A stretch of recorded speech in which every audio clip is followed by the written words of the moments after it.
Hi guys, it's Trev, body mechanic from Absolute Fitness. So today we're going to look at leg raises, as in done on the bars or hanging leg raise. I'm going to show you it on the bars, but the principle's no different to even if it's on hanging. Okay? So again, this is another exercise that I see done in gyms, done totally ineffective. Just working the abs as a fixator again. And the principle is you've got to make it a prime mover. But before I talk about that, I want to talk about how we get the adaptations, the benefits of what we do. So any training program has to apply GAS, General Adaptive Syndrome.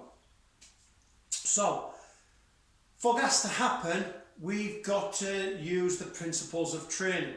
So your training needs to be specific to the goal you want to achieve. Okay?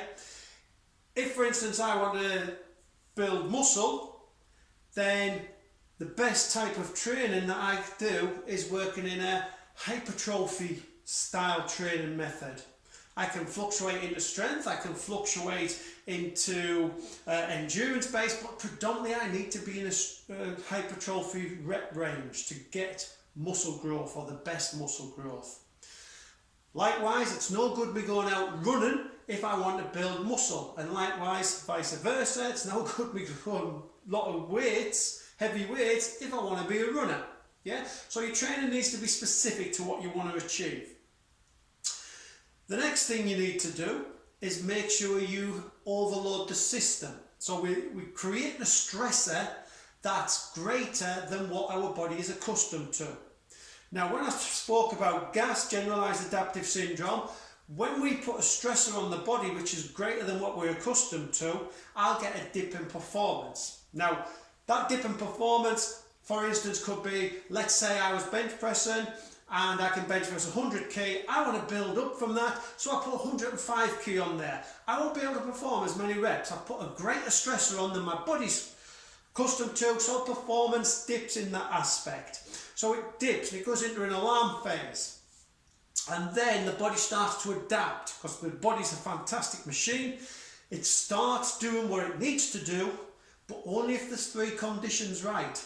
Adequate rest, adequate sleep, and adequate nutrition. If those three things are in place and training's good, then my body will start adapting.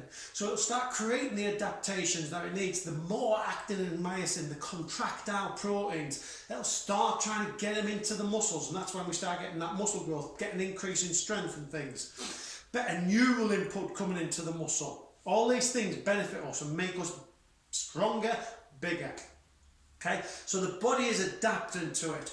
So as we come out of that stressor, the alarm phase, the peak starts adapting, and then we start plateauing out. So where we're doing the same weight, we'll eventually come to a plateau. If I keep staying as I am, eventually I will could go backwards through overtraining and things like that.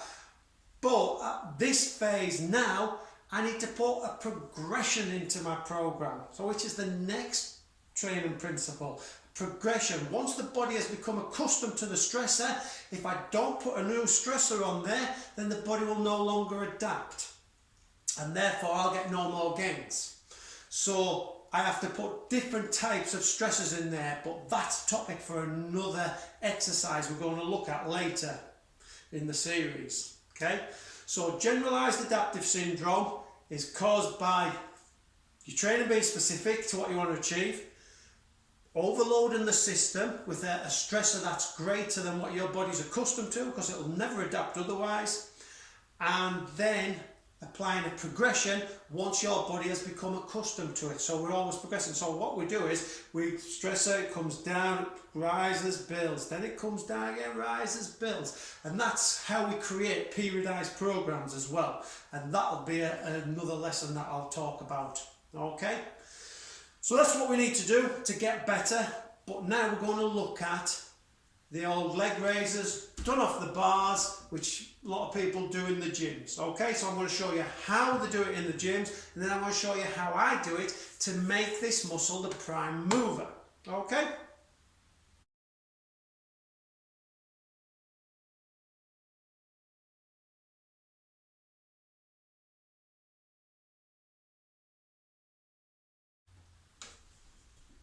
Right then guys, so we're on our bars, okay? This is how most people do this exercise.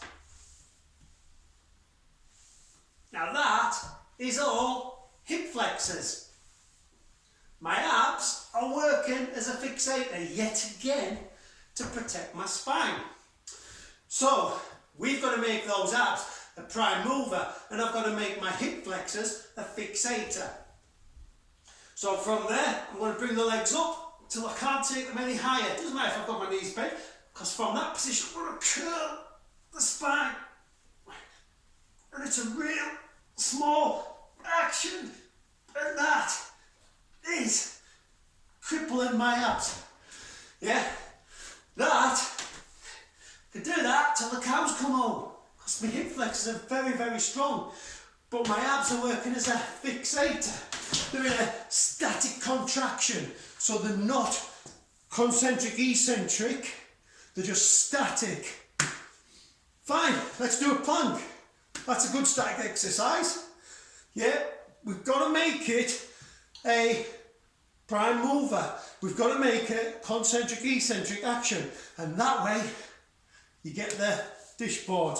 So remember, legs up and you're curling the pelvis. You're trying to pull this pubic bone to your sternum, squeezing that, and that's how to do leg raise on here, or even if it's a hanging leg raise.